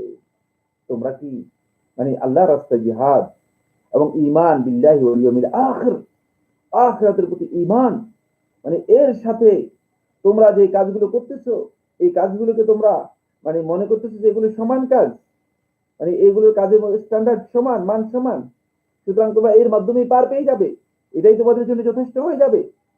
আল্লাহ রাব্বুল আলামিন বলেন, লা ইস্তাউনা ইনদাল্লাহ। এই প্রকারের মানুষগুলো যারা হাজীদেরকে পানি পান করাচ্ছে, হাজীদেরকে বিভিন্ন ধরনের গিফট দিচ্ছে, অথবা আল্লাহর ঘরের পরিষ্কার পরিচ্ছন্নতার কাজ করতেছে, আল্লাহর ঘরের মেরামত এবং হেফাজতের কাজ করতেছে, তারা আর যারা আল্লাহর রাস্তায় জিহাদ এবং আল্লাহর প্রতি ঈমান এনেছে, এরা সবাই সমান নয়। লা ইস্তাউনা ইনদাল্লাহ, আল্লাহর কাছে এরা সবাই সমান নয়। সুতরাং প্রত্যেকটা কাজকে সমান মনে করার বিধান আল্লাহ রাব্বুল আলামিন দেন নাই। কোনটা আহম গুরুত্বপূর্ণ, কোনটা মুহিম, কোনটা কম গুরুত্বপূর্ণ, কোনটা গায়রুল মুহিম, কোনটা মোটেও গুরুত্বপূর্ণ নয়, এই বিষয়টি আমাদেরকে কি করতে হবে, যাচাই করার মতো জ্ঞান থাকতে হবে। এই বিষয়ে এই মূলনীতি আমাদেরকে এই আয়াত থেকে আল্লাহ রাব্বুল আলামিন শিক্ষা দিচ্ছেন, যাতে করে আমরা বুঝতে পারি লা ইস্তাউনা ইনদাল্লাহ, আল্লাহর কাছে এটি সমান নয়। ওয়াল্লাহু লা ইয়াহদিল কওমাদ যালিমিন। আল্লাহ তাআলা জালিম সম্প্রদায়কে, জালিম গোষ্ঠীকে আল্লাহ রাব্বুল আলামিন কি দেন না? হেদায়েত দেন না। এখানে কাদেরকে জালিম বলেছে? জালিম বলেছেন ওই সমস্ত ব্যক্তিদেরকে যারা এই সবটাকে সমান করে দিয়েছে, সব কাজটাকে স্ট্যাটাসের দিক থেকে সমান করে দিয়েছে। আপনি এই কথা মনে করলে চলবে না যে সব কাজ সমান, অসুবিধা নেই। সুতরাং আমরা ঈমান আনবো না, আল্লাহর প্রতি আমাদের ঈমান থাকবে না, তাওহীদের কাজ করব না, আর আমরা মনে করবো যে শুধুমাত্র এই কাজগুলো করেই মানে আল্লাহর কাছে পার পেয়ে যাব। না, এটি সমান নয়। একই কথা আল্লাহ সুবহানাহু ওয়া তাআলা আল্লাযীনা আমানু, তারপরে আল্লাহ তাআলা পরিচয় করে দিচ্ছেন ঈমানদার ব্যক্তি যারা, তাদের মর্যাদার বিষয়টি আল্লাহ তাআলা আলাদা করে দিচ্ছেন। আল্লাযীনা আমানু, যারা ঈমান আনবে, ওয়া হাজারু, এবং হিজরত করেছে, ওয়া জাহাদু ফি সাবিলিল্লাহ, আল্লাহর রাস্তায় জিহাদ করেছে, বিআমওয়ালিহিম, তাদের সম্পদ দিয়ে, ওয়া আনফুসিহিম, এবং তাদের জীবন দিয়ে, আ'যামু দারাজাতান ইনদাল্লাহ, তারা আল্লাহর কাছে অনেক উচ্চ দরজার অধিকারী, অনেক উচ্চ মর্যাদার অধিকারী আল্লাহ তাআলার কাছে। ওয়া উলাইকা হুমুল ফাইজুন, এবং তারা হুমুল ফাইজুন, তারাই প্রকৃত সফল কাম হবে, সফলতার উচ্চ মার্গে তারা প্রতিষ্ঠিত হতে পারবে, উঠতে পারবে। কি বুঝতে পারবে? খুবই স্পষ্ট কথা। সেটা হচ্ছে প্রত্যেকটা কাজের মধ্যে স্টেজ আছে, স্তর রয়েছে। এই স্তর যদি আমরা না বুঝি, তাহলে আমরা কোন কাজটা আগে করতে হবে, কোন কাজটাকে বেশি গুরুত্ব দিতে হবে, কোন কাজটার হক হচ্ছে তাকদীর, যেটা আগে আনতে হবে, সেটা আমরা বুঝতে পারবো না। সেখানে আমাদের বিচ্ছিন্ন এসে যাবে। একই বক্তব্য রাসূলুল্লাহ সাল্লাল্লাহু আলাইহি ওয়াসাল্লাম ওই হাদিস থেকে পাওয়া যায়, যে হাদিসটি সহিহ বুখারী এবং মুসলিমের মধ্যে এসেছে। আর ঈমানু বিদআতিন শুবা, ঈমান রাসূলুল্লাহ সাল্লাল্লাহু আলাইহি ওয়াসাল্লাম বলেছেন যে মানে 70 এর অধিক কি রয়েছে, শাখা প্রশাখা রয়েছে। তো মুজাহালা লা ইলাহা ইল্লাল্লাহ, সুতরাং লা ইলাহা ইল্লাল্লাহ হচ্ছে সর্বোচ্চ স্টেজ। আর একেবারে আদনাহা ইমাতাতুল আযা আনিত তরিক, রাস্তা থেকে কি করা, কাটা দূর করা, অথবা কষ্টদায়ক জিনিস দূর করা, রাস্তা থেকে কষ্টদায়ক জিনিস দূর করা। খুব ভালো করে খেয়াল করুন, তার বোঝা গেল যে ঈমানের মধ্যেও স্টেজ রয়েছে। তাই আপনি যদি শুরু করে দেন মানে একই তালে, একই ডিজাইনে, তাহলে দাওয়াত এবং সংস্কারের ক্ষেত্রে আপনার এই কাজটি, খুব ভালো করে খেয়াল করুন, দাওয়াত এবং সংস্কারের ক্ষেত্রে আপনার এই কাজটি মোটেই গ্রহণযোগ্য হবে না। আসুন এবার আমি আপনাদের কাছে এই তাসদীদের বিষয়টি, যে কাওয়ায়েদগুলো রয়েছে, যে কাওয়ায়েদগুলোকে আমাদেরকে ফলো করতে হবে আওলাবিয়াতের ক্ষেত্রে। আওলাবিয়াত বলছি আমি যে সমস্ত কাজকে অগ্রাধিকার দেবো, অগ্রাধিকারের ভিত্তিতে আমাদের যে কাজগুলো হবে, সেখানে আমরা যে মূলনীতিগুলো অনুসরণ করবো, সেই মূলনীতিগুলো আমি কয়েকটি আপনাদের কাছে পেশ করতে চাই। ১ নম্বর হচ্ছে, প্রথমেই আমাদেরকে আকীদা এবং তাওহীদকে গুরুত্ব দিতে হবে। বন্ধুগণ, আমাদের দায়ীদেরকে এটা বুঝতে হবে। আকীদা এবং তাওহীদকে গুরুত্ব না দিয়ে যারা বক্তব্য দিচ্ছেন, কথা বলছেন, তারা আসলেই আ নববী মানহাজের অনুসারী নন। তারা সালাফদের মানহাজের অনুসারী নন। অনেককে দেখা যায় যে তাওহীদের কথায় তাদের অ্যালার্জি বেড়ে যায়, আকীদার কথায় তাদের কেন জানি অনেক প্রশ্ন এসে যায়। তাহলে বুঝতে হবে যে তিনি আসলে নবী যে মানহাজ রয়েছে, নবী সাল্লাল্লাহু আলাইহি ওয়াসাল্লামের কাছ থেকে সাহাবায়ে কেরামগণ, সালাফগণ যে মানহাজ আমাদের কাছে জানিয়ে দিয়ে গেছেন, সেই মানহাজের সাথে আমাদের কোনো মিল নেই। সেই মানহাজের সাথে আমাদের কোনো মিল নেই। ফলে আপনি দেখতে পাবেন রাসূলুল্লাহ সাল্লাল্লাহু আলাইহি ওয়াসাল্লাম, সাহাবায়ে কেরামগণ এই মানহাজটাকে খুব বেশি গুরুত্ব দিয়েছেন। উম্মুল মুমিনিন আয়েশা রাদিয়াল্লাহু তাআলা আনহা থেকে আমরা একটি বক্তব্য আপনাদের সামনে তুলে ধরেছিলাম, যে বক্তব্যের মধ্যে একই কথা বলেছেন। নবী এবং রাসূলগণের দাওয়াতের শুরু ছিল মূলত তাওহীদের মাধ্যমে। এটি আউয়াল ওয়াজিব, সর্বপ্রথম ওয়াজিব বান্দার উপর। কিভাবে আপনি ইগনোর করছেন? সুবহানাল্লাহ, অনেকে বলেন আমি তাওহীদের কথা না কোরআনে পাই না। সুবহানাল্লাহ, নাউযুবিল্লাহি মিন যালিক। এই ব্যক্তি মানে কত বেশি প্রবৃত্তির অনুসারী। প্রবৃত্তির অনুসারী যে তাদের বক্তব্য থেকে ইমানদার ব্যক্তিগণ, সুন্নাহর অনুসারীগণ বুঝতে পারেন যে তারা আসলে প্রবৃত্তির অনুসারী। তাওহীদ হচ্ছে আমাদের মূল, আউয়াল ওয়াজিব ওয়া আখির ওয়াজিব। এই দুনিয়া থেকে বের হওয়ার সময় আপনার উপর সর্বশেষ ওয়াজিব হচ্ছে তাওহীদ। তাওহীদ নিয়ে আপনাকে এখান থেকে বের হতে হবে। আপনি যদি তাওহীদটা নিয়ে বের হতে পারেন, তাহলে আপনি ওই সুসংবাদ পাবেন, ইয়া আইয়্যাতুহান নাফসুল মুতমাইন্না ইরজিই ইলা রাব্বিকি রাদিয়াতাম মারদিয়্যা। তখন আপনি এই সুসংবাদটুকু পেয়ে যাবেন। আল্লাহর পক্ষ থেকে আপনাকে এই কথা ডেকে ডেকে আল্লাহর পক্ষ থেকে আগত ফেরেশতাগণ বলে দিবে, ইয়া আইয়্যাতুহান নাফসুল মুতমাইন্না, হে প্রশান্ত আত্মা, তুমি সত্যিকার তাওহীদের মাধ্যমে আজকে প্রশান্তি লাভ করতে পেরেছো, নিজের অন্তরকে আজকে মুতমাইন, আজকে সকল প্রকার বিপদ থেকে, অস্থিরতা থেকে তুমি নিজের অন্তরকে স্থির করতে পেরেছো।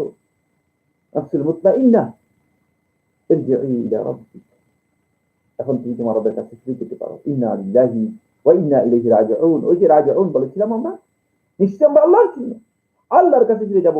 ওই যে আল্লাহর কাছে ফিরে যাব, ওই ফিরে যাওয়ার কথাটা কি আল্লাহ তাআলা ফেরেশতাদের মাধ্যমে আমাদেরকে বলতেছেন, ইরজিই ইলা রাব্বিকি, তোমার রবের কাছে ফিরে যাও, আজকে তুমি পুরস্কৃত হবে, রাদিয়াতাম মারদিয়া, তোমাকে সম্পূর্ণ সন্তুষ্ট করা, পরিপূর্ণ সন্তুষ্ট করা।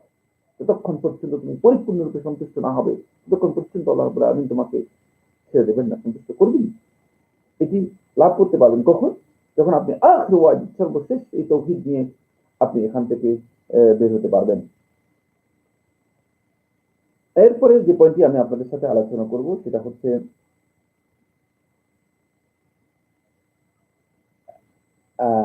ফলে আল্লাহ রাসূল সাল্লাল্লাহু আলাইহি ওয়াসাল্লাম সাহাবায়ে কেরামগণ এটাকে কিভাবে গুরুত্ব দিতেন একটু দেখুন। সুনান ইবনে মাজাহ এর হাদিসের মধ্যে এসেছে, হাদিস নম্বর 61, জুনদুব ইবনে আব্দুল্লাহ রাদিয়াল্লাহু তাআলা বর্ণনা করেন, তিনি বলেন, قال كنا مع النبي صلى الله عليه وسلم, আমরা একদিন রাসূলুল্লাহ সাল্লাল্লাহু আলাইহি ওয়াসাল্লামের সাথে ছিলাম, ونحن فتيان حزاورة, আমরা একদল কিশোর, মানে যৌবনের ছুঁই ছুঁই অবস্থা, যৌবনের কাছাকাছি অবস্থায় কিশোর। ونحن حزاورة, তিনি তাদের পরিচয় দিচ্ছেন, আমরা একদিন আল্লাহ রাসূল সাল্লাল্লাহু আলাইহি ওয়াসাল্লামের সাথে ছিলাম, রাসূল সাল্লাল্লাহু আলাইহি ওয়াসাল্লামের কাছ থেকে ফাতাআল্লামনা আল-ঈমান ক্বাবলা আন নাতাআল্লামা আল-কুরআন, এই কিশোর বয়সে আমাদের প্রথম যে কাজটি ছিল সেটা হচ্ছে ফাতাআল্লামনা আল-ঈমান, আমরা ঈমান শিক্ষা গ্রহণ করলাম, ক্বাবলা আন নাতাআল্লামা আল-কুরআন, কুরআন শিক্ষা গ্রহণ করার আগে। কোরআনের আগে আমরা যে জিনিসটি শিক্ষা গ্রহণ করেছি সেটি আমরা ঈমানটা শিক্ষা গ্রহণ করেছি। সুম্মা তাআল্লামনা আল-কুরআন, তারপর আমরা কোরআন শিক্ষা গ্রহণ করেছি। ফাজদাদনা বিহি ঈমানা, তারপর যখন আমাদের মধ্যে এই যে ঈমানটা আমরা যখন শিখতে পেরেছি, তখন এই কোরআন দিয়ে আমরা আমাদের ঈমানটাকে বৃদ্ধি করতে পেরেছি। দেখেন পদ্ধতিটা কি, এটি এত গুরুত্বপূর্ণ একটি পয়েন্ট। আল্লাহ রাসূল সাল্লাল্লাহু আলাইহি ওয়াসাল্লাম সাহাবী জুনদুব ইবনে আব্দুল্লাহ রাদিয়াল্লাহু তাআলা আনহু বর্ণনা করেন, এবং হাদিস শেখ মুহাম্মদ রাহমাতুল্লাহি আলাইহি রাহমাতুল্লাহি সুনান ইবনে মাজাহ এর প্রথম খণ্ডের 37 এবং 38 পৃষ্ঠায় সহিহ বলেছেন হাদিসে যে এত গুরুত্বপূর্ণ পয়েন্ট যে আমরা ঈমান না শিখেই, আমাদের মধ্যে এখন অনেকে রয়েছেন যে তিনি ঈমানিয়াতের কিছুই জানেন না, তাওহীদের কোনো জ্ঞান নেই, এমনকি আল্লাহ রাব্বুল আলামিনের পরিচয় পর্যন্ত জানা নেই। আল্লাহ রাসূল সাল্লাল্লাহু আলাইহি ওয়াসাল্লামের সত্যগত কোনো জ্ঞান রাখেন না। আল্লাহ রাসূল সাল্লাল্লাহু আলাইহি ওয়াসাল্লামের মৌলিক যে সমস্ত পরিচয় রয়েছে, দ্বীনের ক্ষেত্রে তার যে পরিচয় রয়েছে সেটা সম্পর্কে জানা নেই। ইসলামের মৌলিক যে বিষয়গুলো আছে, ঈমানিয়াতের মৌলিক যে বিষয়গুলো আছে সেগুলো সম্পর্কে জানা নেই। কিন্তু আসেন আমরা কোরআন স্টাডি করি, এটা শয়তানের প্যাকেজ। আমার বন্ধুগণ রাগ করবেন না, আমার এই কথা থেকে রাগ করবেন না, কিন্তু এটাই হচ্ছে হক, এটাই হচ্ছে সত্য কথা। এটা শয়তানের প্যাকেজ, যারা এই কাজ করছেন শয়তানের প্যাকেজ। কারণ আপনি মানে ঈমান ছাড়া যদি আপনি কোরআনকে কি করতে যান, কোরআনের স্টাডি করতে যান, তখন আপনার কোরআনের মধ্যে বিভ্রান্তি এসে যাবে, কোরআনের মধ্যে আপনার বিভ্রান্তি এসেছে। এই জন্য কোরআনকে স্টাডি করতে হলে আমি ঈমানকে কি করতে হবে, স্টাডি করে ঈমান কি করতে হবে, ঠিক করতে হবে। এই সাহাবায়ে কেরামগণ ঈমান হাদিসটি বুঝতে পেরেছেন, তাওহীদ দিয়ে শুরু করেছেন। এই বিষয়ে শেখুল ইসলাম ইবনে তাইমিয়া রাহমাতুল্লাহি আলাইহি মাজমু ফাতাওয়ার 38 নম্বর খণ্ডের 4 নম্বর পৃষ্ঠায় শেখুল ইসলাম রাহমাতুল্লাহি আলাইহি বলেন যে আল্লাহ সুবহানাহু ওয়া তাআলা কোরআনের মাধ্যমে আল্লাহ রাব্বুল আলামিন তার ওহীর যে জ্ঞান রয়েছে, আলো রয়েছে, এই আলোটাকে আল্লাহ রাব্বুল আলামিন বিস্তারিতভাবে দিয়েছেন। তাই ওহীর এই বিস্তারিত জ্ঞানটাকে, এই বিস্তারিত আলোকে যদি কেউ ধারণ করতে চায়, গ্রহণ করতে চায়,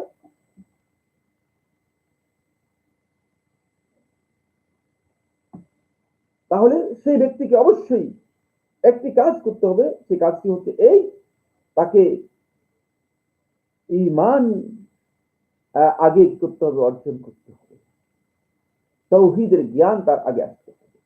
তারপর সে ঈমান থেকে সাহাবায়ে কেরামগণ যেভাবে মানে এই কোরআনের ওহীর যে জ্ঞান রয়েছে, এই জ্ঞানটাকে কি করেছে, গ্রহণ করেছে, সেভাবে সে গ্রহণ করতে পারে। ফলে সাহাবায়ে কেরামগণ ঈমান বৃদ্ধি করতেন, ইলমের মাধ্যমে। কিন্তু আমাদের সমাজের মধ্যে ইলমের মাধ্যমে, গবেষণার মাধ্যমে মানুষ পথভ্রষ্ট হয়। আমাদের সমাজের মধ্যে আমরা দেখতে পাই যে মানে ইলম অর্জন করার মাধ্যমে, হ্যাঁ, আপনি খুব ভালো করে খেয়াল করেন, অনেক গবেষক এখন আছেন, অনেক গবেষক বের হয়েছেন, ফলে আমরা কোরআন এবং হাদিস নিয়ে গভীর গবেষণা করি। গভীর গবেষণা করতে করতে তিনি পৃথিবীকে পর্যন্ত লন্ডভন্ড করে দিচ্ছেন। তিনি কয়েকটা পৃথিবী আবিষ্কার করে তিনি নিজেই কয়েকজন হয়ে যাচ্ছেন। ইন্না লিল্লাহি ওয়া ইন্না ইলাইহি রাজিউন। এত গবেষণার প্রয়োজন নেই। ওই কারণ বিচ্যুতি কোথায় রয়ে গিয়েছে? হাকিকতের মধ্যে বিচ্যুতি রয়ে গিয়েছে। প্রথমে ইমান শিক্ষা গ্রহণ করার কথা ছিল, তারপরে আপনি যদি গবেষণা করতেন তাহলে আপনার এই গবেষণাটুকু কি হতো? ঠিক হতো।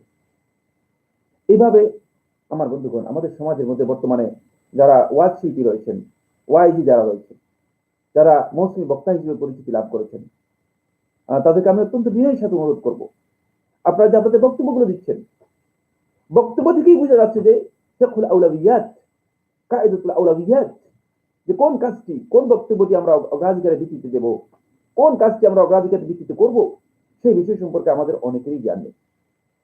সেই বিষয় সম্পর্কে আমাদের অনেকেরই ধারণা নেই। আমরা আমাদের খাহিস মতো, আমাদের ইচ্ছা মতো সেই বিষয়গুলোকে আমরা বলেই যাচ্ছি। আমি অত্যন্ত বিনয়ের সাথে আপনাদেরকে এ বিষয়ে অনুরোধ করব যে কোন বিষয় নিয়ে আলোচনা করতে। এখন সোশ্যাল মিডিয়ার কারণে দেখা যাচ্ছে যে আমাদের সবার কাছে এই বিষয়টি স্পষ্ট হয়ে যাচ্ছে যে কারা কি বক্তব্য দিচ্ছেন। আপনি যদি গরু ছাগলের খাবার, আপনি যদি মুরগির খাবার, এগুলোকে আপনি যদি মানুষের জন্য দেন, তাহলে আপনি কি আসলে মানুষদেরকে এর মাধ্যমে হেদায়েতের দিকে নিতে পারবেন? না, মানুষদেরকে আপনি আসলে বিভ্রান্ত করতেছেন, পথভ্রষ্ট করতেছেন। আমি এর চেয়ে কঠিন কথা বলতে মোটেও রাজি নেই, কিন্তু বাস্তবতা হচ্ছে অনেক কঠিন। প্রত্যেকটি বক্তব্য, প্রত্যেকটি কথা থেকে আমরা বুঝতে পারছি যে আমরা আউলাউইয়াতের যে মানহাজ রয়েছে, আল্লাহ নবী সাল্লাল্লাহু আলাইহি ওয়াসাল্লাম এবং সাহাবায়ে কেরামগণ যে মানহাজ আমাদেরকে দেখিয়েছেন, যে মানহাজের দিকে আমাদেরকে উদ্বুদ্ধ অনুপ্রাণিত করেছেন, তার সাথে আমাদের সামান্যতম কোনো সম্পর্ক নেই। তৌহিদের আলোচনা নেই, ইমানের আলোচনা নেই, আমরা কিছু গাল গল্প করে, বরং এর সাথে যোগ হয়ে গিয়েছে, বর্তমানে কমেডি যোগ হয়েছে, গান যোগ হয়েছে, বিভিন্ন ধরনের শ্লোক যোগ হয়েছে, মানে ড্যান্স পর্যন্ত কেউ কেউ করছেন। মানে কিভাবে মানে শ্রোতাদেরকে মনোরঞ্জন, শ্রোতাদের কিভাবে চিত্ত বিনোদনের খোরাক দেওয়া যায়। নাউযুবিল্লাহি মিন যালিক। হেদায়েতের মানহাজ থেকে আমরা কত দূরে বিচ্যুত হয়ে গিয়েছি। আমরা কি একটু বিষয়টি বিবেচনা করেছি? আমি ওয়াজ শিল্পী যে সমস্ত বাইরে আছেন, তাদেরকে অত্যন্ত বিনীতভাবে আজকের এই আলোচনার মাধ্যমে অনুরোধ করতে চাই, আল্লাহকে ভয় করুন। আমরা সবাই, আমি ইনক্লুডেড অল, সবাইকে এর মধ্যে অন্তর্ভুক্ত করে আমি বলতে চাই যে আমরা আল্লাহকে ভয় করি। আমরা কি দিনের আমানত আদায় করতেছি, নাকি দিনের আমানতের ক্ষেত্রে আমরা আমাদের খাহিস প্রবৃত্তির অনুসরণ করতেছি? এরপরে যে বিষয়টি সেটা হলো বন্ধুগণ, এক্ষেত্রে ফরাইজকে নওয়াফিলের উপর অগ্রাধিকার দিতে হবে। সুবহানাল্লাহ। আপনি দেখবেন যে আমরা নফলের ব্যাপারে কি গুরুত্ব, সুন্নাতের ব্যাপারে কি গুরুত্ব, সুন্নাতের ব্যাপারে, জিকিরের ব্যাপারে, তাসবিহের ব্যাপারে প্রতিদিন মানুষ আমাদেরকে প্রশ্ন করে, অথচ সেই ব্যক্তি মিথ্যা কথা বলতেছে, সেই ব্যক্তি গীবত করতেছে, সেই ব্যক্তি সমস্ত হারাম কাজের মধ্যে লিপ্ত রয়েছে। হতে পারে যে আল্লাহ রাব্বুল আলামিনের ফরজ যে ইবাদতগুলো রয়েছে, ফরজ ইবাদতগুলোকে কি করতেছে? বিনষ্ট করে দিচ্ছে। আমি শুধু দৃশ্য ব্যক্তি সম্পর্কে বলছি না, আপনারা কেউ রাগ করবে না, কিন্তু বাস্তবতা হচ্ছে এই, আমাদের কাছে বাস্তবতা হচ্ছে এই যে আমরা মনে হচ্ছে যে না, আমার চেয়ে বড় মুত্তাকি আর কি আছে। যে একটা নফল ইবাদতকে সামনে রেখে তিনি এটাকে এত বেশি গুরুত্ব দিচ্ছেন, অথচ মানে ফরজ যেগুলো আছে সেগুলো পর্যন্ত তিনি কি করতেছেন? বিনষ্ট করে দিচ্ছেন। ফরজ যেটা আছে সেটাকে তিনি ছেড়ে দিচ্ছেন। কি বুঝলাম আমরা এখান থেকে? এটা আমাদেরকে খুব ভালো করে খেয়াল করতে হবে যে ফরজকে আমাদেরকে অগ্রাধিকার দিতে হবে। তারপরে বন্ধুগণ, একটি গুরুত্বপূর্ণ বিষয় রয়েছে, সেটা হচ্ছে আমাদেরকে হাক্কুল ইবাদ, হাক্কুল্লাহ এর উপর অগ্রাধিকার দিতে হবে। এই মাসআলাটি আলেমদের দ্বিমত আছে, শুধুমাত্র ইমাম মালিক রাহমাতুল্লাহি এই মাসআলার মধ্যে দ্বিমত পোষণ করেছেন। হকুল ইবাদ, বান্দাদের হক যেগুলো আছে সেটাকে আমাদের অগ্রাধিকার দিতে হবে। বান্দাদের হকের মধ্যে সবচেয়ে অগ্রাধিকারের হক হচ্ছে আল্লাহর এই জমিনে, এই আসমানের নিচে, এই ভূপৃষ্ঠের উপর সবচেয়ে বেশি হক পিতা মাতার হক রয়েছে সন্তানদের উপর। সুতরাং সেটাকে অনেক বেশি গুরুত্ব দিতে হবে। বলে আমরা দেখতে পাই সাহাবায়ে কেরামগণ হকুল ইবাদের বিষয়ে এমন গুরুত্ব দিয়েছে। আব্দুল্লাহ ইবনে আব্বাস রাদিয়াল্লাহু তাআলা থেকে বর্ণিত হয়েছে যে আব্দুল্লাহ ইবনে আব্বাস রাদিয়াল্লাহু তাআলা একদিন তিনি ইতিকাফ করেছেন মসজিদ নবী সাল্লাল্লাহু আলাইহি ওয়াসাল্লাম। নবী সাল্লাল্লাহু আলাইহি ওয়াসাল্লাম মসজিদের মধ্যে ইতিকাফ করেছেন। আব্দুল্লাহ ইবনে আব্বাস রাদিয়াল্লাহু তাআলা এক ব্যক্তি এসে তার প্রয়োজনের কথা বললেন। আব্দুল্লাহ ইবনে আব্বাস রাদিয়াল্লাহু তাআলা বললেন যে আব্দুল্লাহ ইবনে আব্বাস, তুমি যদি আমাকে সহযোগিতা না করো আমার এই কাজটা হবে না, আমি ক্ষতিগ্রস্ত হবো। আব্দুল্লাহ ইবনে আব্বাস রাদিয়াল্লাহু তাআলা বললেন যে চলো আমাকে জুতা দাও, আমার জুতা পরি। আব্দুল্লাহ ইবনে আব্বাস রাদিয়াল্লাহু তাআলা ইতিকাফ থেকে বের হয়ে গিয়ে ওই ব্যক্তির প্রয়োজনের বিষয়টি সুরাহা করলেন। কত গুরুত্ব দিয়েছেন সাহাবায়ে কেরাম। আমরা এই বিষয়ে অনেক আলোচনা রয়েছে, সেদিকে যেতে পারবো না।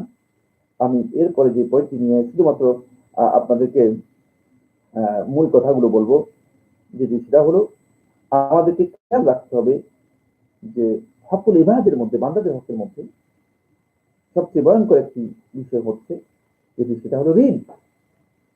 ঋণের বিষয়গুলো অত্যন্ত ভয়ঙ্কর। সুবহানাল্লাহ, আমাদের মধ্যে অনেক আছেন তাওহীদের আলোচনা করেন, কিন্তু তিনি মানুষের হক নষ্ট করেন। মানুষের হকের ব্যাপারে তিনি গাফেল, অমনোযোগী, এমনকি মানুষের হক স্বেচ্ছায় তিনি বিনষ্ট করে কারি। তিনি মনে করতেছেন যে তাওহীদের ওয়াজ করলে তিনি পার পেয়ে যাবেন, তাওহীদের কথা বললেই পার পেয়ে যাবেন। মোটেও না, মোটেও না। আমাদেরকে সতর্কতা অবলম্বন করতে হবে এই ক্ষেত্রে। মানুষের ঋণের বিষয়টি অত্যন্ত ভয়ঙ্কর বিষয়। অনেকে দেখা যায় যে নফল ইবাদতের ব্যাপারে গুরুত্ব দিচ্ছেন অনেক বেশি, কোরআন তেলাওয়াতের ব্যাপারে গুরুত্ব দিচ্ছেন অনেক বেশি, কিন্তু তার আত্মীয় স্বজন, পরিবার পরিজন, এমনকি পাড়া প্রতিবেশী যারা আছে তাদের হকগুলোকে তিনি একেবারেই গুরুত্ব দিচ্ছেন না। আউলাবিয়াতের জ্ঞান না থাকার কারণে, কোন কাজটা অগ্রাধিকারের ভিত্তিতে করবো সেটি না জানার কারণে। আমাদের সমাজের মধ্যে একদল লোক আছে যারা শত্রু কাফেরদের সাথে যুদ্ধ করাকে গুরুত্ব দিচ্ছেন, অথচ নিজের নফসের সাথে যুদ্ধ করা তিনি এটাকে গুরুত্ব দিচ্ছেন না। নিজের নফস এর কাছে তিনি পরাজিত। যেই ব্যক্তি নিজের নফসের কাছে পরাজিত, আমি কোনোদিন বিশ্বাস করি না যে সে ব্যক্তি কাফেরদের কাছে পরাজিত হবে না, কাফেরদের কাছে সে জয়ী হতে পারবে। আপনি নফসকে আগে নফসের সাথে যুদ্ধ করেন। কাউকে যদি বলা হয় ভাই নফসের সাথে যুদ্ধ করছেন কিনা, তখন তিনি মনে করেন যে এটা হচ্ছে তুচ্ছ কাজ। ব্যাপারটি এমন না। আগে আপনি যুদ্ধের আউলাবিয়াত বুঝতে হবে। আপনাকে প্রথম এই যুদ্ধে টিকতে হবে। যতক্ষণ পর্যন্ত আপনি নফসের কাহির সাথে যুদ্ধে আপনি জয়ী না হবেন, ততক্ষণ পর্যন্ত আপনি মল্ল যুদ্ধে অথবা সম্মুখ যুদ্ধে আপনি কি হতে পারবেন না, জয়ী হতে পারবেন না। সম্মুখ যুদ্ধে যাওয়ার আগেই আপনাকে কি করতে হবে, এই কাজ কি করতে হবে। এই জন্য আমরা অনেকেই এই বিষয়গুলো যথার্থভাবে উপলব্ধি না করার কারণে বিপদগ্রস্ত, ক্ষতিগ্রস্ত হয়ে যাচ্ছি। বন্ধুগণ, আমাদের সমাজের মধ্যে কিছু ভাই রয়েছেন, তারা মনে করেন যে তাওহীদ, শিরক, ঈমানের বিষয়গুলো পরে, আগে রাষ্ট্র খেলাফত প্রতিষ্ঠা করতে হবে। এটা আউলাবিয়াতের সাথে একেবারে সাংঘর্ষিক। সুবহানাল্লাহ, আল্লাহ রাসূল সাল্লাল্লাহু আলাইহি ওয়াসাল্লাম এর মানহাজ থেকে, রাসূল সাল্লাল্লাহু আলাইহি ওয়াসাল্লাম থেকে এটা গ্রহণ করেননি, কেউ গ্রহণ করেন, বুঝেননি। রাসূলুল্লাহ সাল্লাল্লাহু আলাইহি ওয়াসাল্লাম এই ধরনের কোনো বক্তব্য দেন নাই। কারণ কিছু বিষয় রয়েছে যেগুলো তাবে, যেগুলো আপনার মূল বিষয়ের সাথে সম্পৃক্ত বিষয়। যেমন আমরা অনেকেই বলে থাকি যে কান টানলে লেজ আসবেই। আগে কান দিয়ে আপনাকে কি করতে হবে, সোজা করতে হবে, মাথা সোজা করতে হবে। আর আপনার আমার ইসলামের দাওয়াতের জন্য, ইসলাহের জন্য, সংশোধনের জন্য আগে আপনাকে অন্তরটা ঠিক করতে হবে। মানুষের চিন্তাধারা পরিশুদ্ধি যদি না আসে, একদল মুশরিক দিয়ে, যারা শিরকের মধ্যে লিপ্ত রয়েছে, এমন একদল লোক দিয়ে আপনি কোনোদিন সেখানে এমন কোন খেলাফত, এমন কোন রাজনীতি, এমন কোন চিন্তাধারা প্রতিষ্ঠা করতে পারবেন না যার মাধ্যমে আপনি ইসলামকে প্রমোট করতে পারেন। প্রশ্ন কারণ এটা তো ইসলাম বুঝেই নেই। আগে তো সে দিন বুঝতে হবে, আগে তাকে দিন বুঝার জন্য তাকে এই আউলাভিয়াতের জ্ঞান দিতে হবে।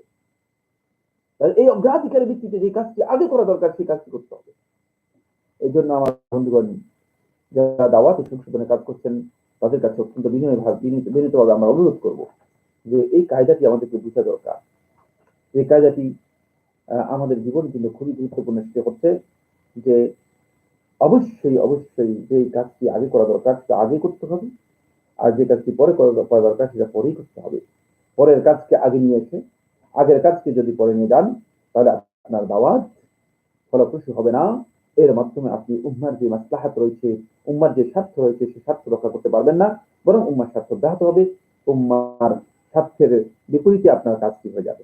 আপনি হয়তো বুঝতে পারবেন কেউ বুঝতে পারবেন না। আজকে মুসলিম উম্মার দায়ীগণ সেদিকেই অনেকে ধাবিত করছে দাওয়াতের এই জ্ঞান না থাকার কারণে।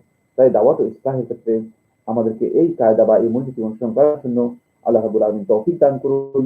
আল্লাহ সুবহানাহু ওয়া তাআলার কাছে এই দোয়া করে আমরা আমাদের এই বক্তব্য আজকে এখানে শেষ করছি। ওয়া আখিরু দাওয়ানা আলহামদুলিল্লাহি রাব্বিল আলামিন। দেখি আপনাদের প্রশ্ন থাকলে আমরা হ্যাঁ, প্রশ্ন আছে?